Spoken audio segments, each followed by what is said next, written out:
بسم الله الرحمن الرحيم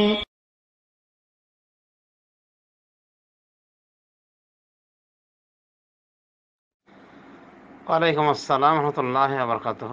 last রয়েছে 916। ভাই সালে আহমদ, বারাকাল্লাহ ফিক। আপনি জানতে চেয়েছেন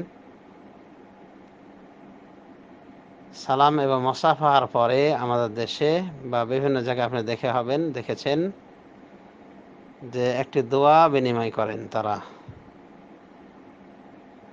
সেটি হলো ইয়াগফিরুল্লাহু লানা ওয়ালাকুম, বা আরও বলা হয়ে থাকে যা আমি শুনেছি নাহমাদুল্লাহ ওয়া নাস্তাগফিরুহু।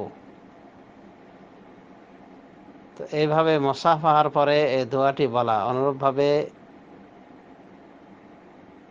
মুসাফা করাকালীন বা সালাম দেওয়ার পরে বুকটা হাতের ভিতরে নেওয়া, হাতটা বুকের ভিতর নেওয়া, বুকের ওপর রাখা, এটা কতটুকু সঠিক জানতে চাওয়া হয়েছে।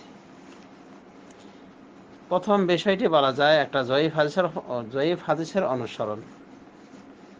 জয়ীফ হাদিসের উপরে আমল করতে গিয়ে আমাদের বাংলার, ইন্ডিয়ার, পাকিস্তানের ভাইরা এইভাবে এই দোয়াটি পাঠ করে থাকেন, ইয়াগফিরুল্লাহু লানা ওয়া লাকুম বা নাহমাদুল্লাহ ওয়া নাস্তাগফিরুহু।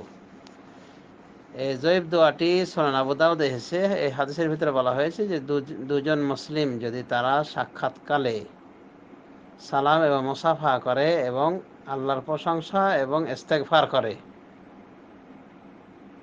তাহলে তাদের গুনাহগুলি ক্ষমা করে দেওয়া হয়। তো এই হাদিসে যে বলা হয়েছে তারা দুজন সাক্ষাৎকালীন যদি সালাম মুসাফা করে এবং হামদ ও ইস্তেগফার করে, অর্থাৎ আল্লাহর প্রশংসা এবং আল্লাহর নিকটে ক্ষমা প্রার্থনা করে, তাহলে তাদেরকে ক্ষমা করে দেওয়া হয় পৃথক হওয়ার পূর্বে। তো এখান থেকে নেওয়া হয়েছে ইয়াগফিরুল্লাহু লানা ওয়া লাকুম।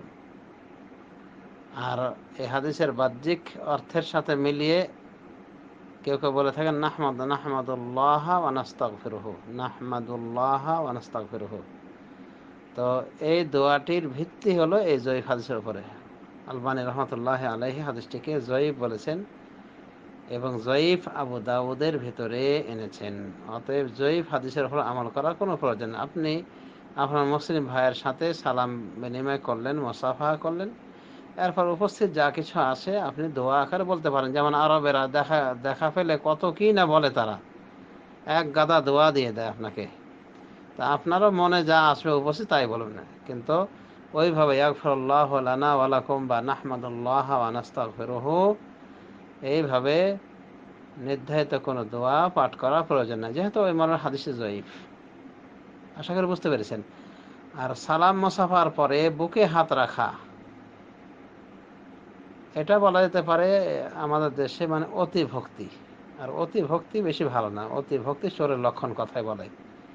তো এটা সুন্নাহ দ্বারা প্রমাণিত নয়, আল্লাহ রাসূল সাল্লাল্লাহু আলাইহি ওয়াসাল্লামের হাদিস দ্বারা প্রমাণিত নয়, কিংবা সালাফে সালেহিনের কারো আমল দ্বারাও প্রমাণিত নয় আমার জানা মতে।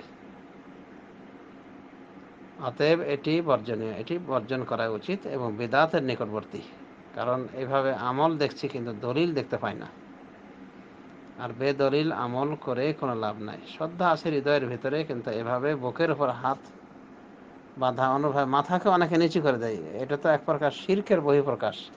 মাথা নিচু করা যাবে না, মাথা ঝোঁকানো যাবে না। তিরমিজি শরীফের হাদিসে নিষেধ এসেছে। রাসূলুল্লাহ সাল্লাল্লাহু আলাইহি ওয়াসাল্লামকে জিজ্ঞাসা করা হয়েছিল যে আমাদের একজন আরেকজনের সাথে সাক্ষাৎকালীন, মানে এক মুসলিম আর এক মুসলিম ভাইয়ের সাথে সাক্ষাৎ করতে গিয়ে কি সে তার জন্যে মাথা ঝোঁকাবে? রাসূলুল্লাহ সাল্লাল্লাহু আলাইহি ওয়াসাল্লাম বলেছেন, না, মাথা ঝোঁকাবে না। তো এই তিরমিজি শরীফের হাদিস দ্বারা প্রমাণ যে মাথা ঝোঁকানো যাবে না। কাজে এই বদভ্যাসও পরিত্যাগ করতে হবে। সালাম দেওয়া, মাথাকে নিচু করে দেয়া, সম্মান দেখাতে গিয়ে অনুভব, বুকে হাত রাখা, এগুলি গর্হিত আমল, দলিল শূন্য আমল। আর মাথা ঝোঁকানো তো আরও মারাত্মক, বুঝতেই পারছেন যে শিরক না হলে শিরকের বাহন। যা হাদিসে নিষিদ্ধ। আর দোয়ার বিষয়টিও আশা করি বুঝতে পেরেছেন। ধন্যবাদ। সাল্লাল্লাহু আলা নবী মুহাম্মদ।